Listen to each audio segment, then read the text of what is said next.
Hey there, After Arts here. First off, I want to thank my new subscribers.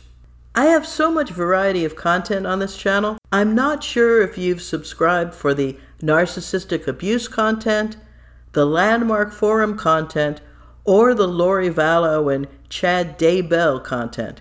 I would appreciate you reaching out to me to let me know the subjects you'd like me to cover. I haven't commented on the Daybells lately because there wasn't much to say, or at least there wasn't anything I could add that wasn't already well said by Scott Reich of Crime Talk or the lovely Linda from It's a Crime. Chad had his preliminary hearing and his trial is set for January. He is pleading not guilty to concealing the remains of his mistress's children in his very own backyard. The defense can try to put the blame on the conveniently dead criminal mastermind, stand-up comic, and wannabe ninja Alex Cox. But no matter what myth Attorney Pryor concocts or tries to spin, this was Chad's very own backyard and the children of his mistress, because that was his relationship to Lori at the time. His wife Tammy was still very much alive and well, and Lori Vallow was his mistress. Obviously, this pitiful nadir is where Chad's life plan has led him, and what else is there for him to do? At least he has something 5 months down the road to look forward to. Going to court gets him out of his cell with the opportunity to interact with a different set of people. He gets to change out of his striped pajamas and into the crisp shirt and tie he wore on his LDS mission when he was young and fresh-faced and had his whole life in front of him. Trying to find an unbiased jury to weasel out of this one is a folly on the scale of his zombie doctrine. Or marrying his mistress only 2 weeks after his wife mysteriously dies in her sleep without an autopsy, and assuming her family wouldn't raise an eyebrow. Or dropping everything to run off to Hawaii the minute law enforcement starts sniffing around. Chad's commitment to stupidity is commendable. This man is nothing if not consistent, going from digging one grave to digging another. And then there's Melanie Gibb in the mix. Everyone can sense that she knows far more than she's letting on, and that's creepy. A lot of people are creeped out by her and don't trust her because of how she's cherry-picked the information she's divulged, regardless of her being helpful to the prosecution. I'm going to go into speculation here. I do not know these people, nor do I pretend to know these people. I am simply speculating on the patterns of behavior and throwing it out there to see how it fits, because it's interesting and something to do. Of course, Melanie Gibb knows far more than she's letting on. She was Lori Vallow's little sidekick. Narcissists need their sycophants, their flying monkeys to do their bidding, to feed off of. Let's examine how these two got to be friends. Lori was off on a religious head trip, and Melanie was an established writer and speaker in Lori's spiritual community of interest. Lori strikes up a conversation, and wow, they have all these things in common. Look at that. An established writer and speaker would be a desirable friend indeed for someone on a religious head trip. So they start hanging out all the time. That's called enmeshment. Melanie was enmeshed with Lori. And I'm sure this wasn't Melanie calling Lori all the time. It was no doubt the other way around, based on comments Melanie made about Lori and her brand of personal charisma.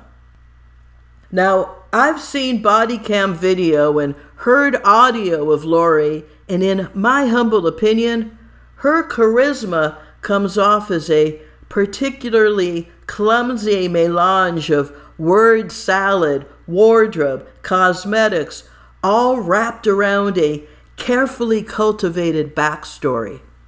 With her very special needs adopted autistic child, she presented as Mother Teresa in yoga pants.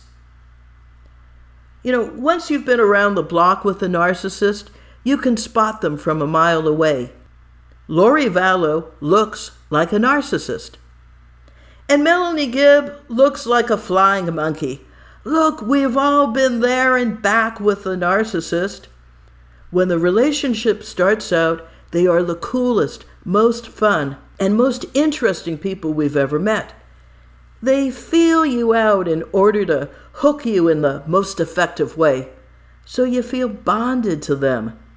They, in turn, see you as their property, having no real human emotions about the humans in their lives. So in the beginning, Lori and Melanie Gibb were enmeshed, and everything seemed very positive and life-affirming. Lori got what she needed from Melanie, and in turn, Melanie had an attractive and exciting whirlwind of a best friend. Once things started to get weird, Melanie had already become enmeshed.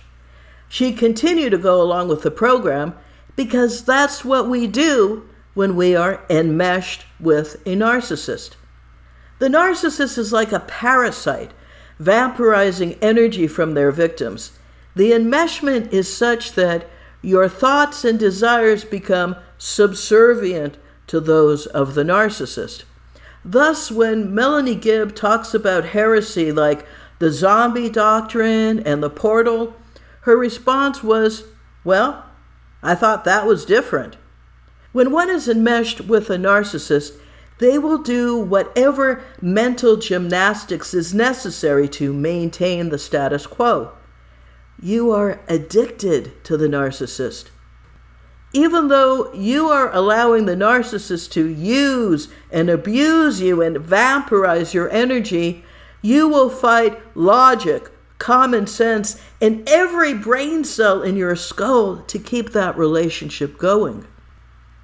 And this is because in the beginning, it was great, it was fun, it was positive, and I'm sure Melanie was cautiously optimistic that things would eventually sort themselves out and everything would be good again.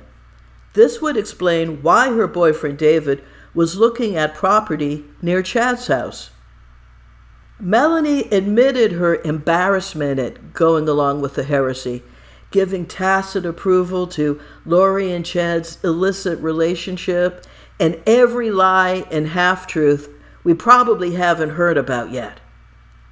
The experience of narcissistic abuse is like having your own personal demon to torture you in the most unique and personalized way, uniquely personal to you. The narcissist gets close enough to you to know what makes you tick and precisely what buttons to push.